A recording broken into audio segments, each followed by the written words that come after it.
In an industry that is completely obsessed with perfection, how did one K-pop group face a career-ending crisis just weeks after their debut, only to come back stronger and become a global phenomenon? Well, today we're going to break down the story of SSERAFIM and how they turned their real-life story into their greatest asset, a blueprint for success that pretty much defied all expectations. Let's dive in. Right from the very start, their whole identity is literally baked into their name, Les Seraphim. It's a perfect anagram for I'm fearless. And this isn't just some clever marketing thing. It's the thesis statement for their entire career. It's this bold promise of confidence, and as you're about to see, it was an almost prophetic declaration of the resilience they would desperately need. And this promise, it echoes all through their music. Just take this line from their album, Anti-Fragile. This wasn't just a catchy lyric. It basically became their anthem. It's the emotional core of their whole story, a defiant chant that turned a moment of what should have been a profound weakness into a source of unbreakable strength. Okay, so to really get their journey, we have to go back to the beginning. In early 2022, HYBE, the absolute powerhouse label behind BTS, announced it was launching its first ever girl group. The expectations were, well, to put it mildly, they were impossibly high. The entire K-pop world was watching, and the pressure was on from day one. And the lineup itself was a huge statement. I mean, this wasn't just a group of unknown trainees. You had Sakura, a true industry veteran with over a decade of experience, and Kim Chaewon, both of them beloved stars from the legendary group Isaac. Then you have Yunjin, a major fan favorite from the survival show Produce 48.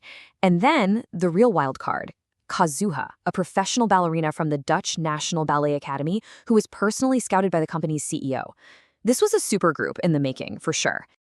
So, as you'd probably expect, their debut was a massive, massive success. All that anticipation translated directly into record-breaking numbers for their first mini-album, Fearless. They were on a trajectory that most groups can only dream of. And the scale of their launch was just staggering. We're talking over 380,000 pre-orders. This set a brand new record for a K-pop girl group's debut album. They had the sales, they had the buzz, and they got their first music show win just 8 days after they debuted. The momentum looked completely, totally unstoppable. And then, everything changed. Just 18 days into their career, school bullying allegations against one of the members, Kim Chaewon, surfaced and just exploded in the headlines. The controversy completely overshadowed their incredible launch and plunged the group right into their first major crisis. I mean, the speed of these events is just dizzying. Think about it. A record-breaking debut on May 2nd, a huge win on the 10th, and by the 20th, a member is on hiatus. Just 2 months later, her contract was terminated. What started as this flawless, perfect debut had turned into a career-defining moment of adversity. So what happened next is the most crucial part of this whole story. Most groups might have taken a long break, try to let the controversy die down. But Les Seraphim, they did the exact opposite. For their very first comeback as a 5-member group, they didn't just survive the crisis, they made it their core concept. Their whole philosophy is brilliantly captured by this idea of kintsugi. Their album art actually referenced this Japanese art of repairing broken pottery with gold lacquer. The whole idea is that an object becomes more beautiful and more valuable because of its cracks and its history. It was the absolute perfect metaphor for their own story. They were embracing their scars and using them to become stronger. And this is the concept right at the heart of their comeback. Something fragile, well, it shatters under stress. But something that's anti-fragile, it doesn't just resist stress, it actually thrives and gets stronger from it. Their album, Anti-Fragile, was a direct artistic response to all their real-world hardships, transforming their painful story into incredibly powerful art. And wow, did it pay off. The results were just undeniable. Their first week's sales for Anti-Fragile didn't just match their debut, they nearly doubled, hitting over 567,000 copies. That album went on to become their first million seller. The audience didn't just accept their new narrative, they embraced it. But their success wasn't just built on a powerful story. Oh no. It was backed by an incredibly smart promotional strategy that basically hacked the music industry's attention cycle, keeping them constantly in the spotlight. Their playbook is just genius in its simplicity. So, first, they launched their main title track as planned. But then, instead of letting the album fade away, they identify a fan-favorite B-side. Then, they give that song the full superstar treatment, its own music video, its own promotion cycle. It's a business masterstroke, really. It's like creating a second comeback from a single album and just doubling the return on their investment.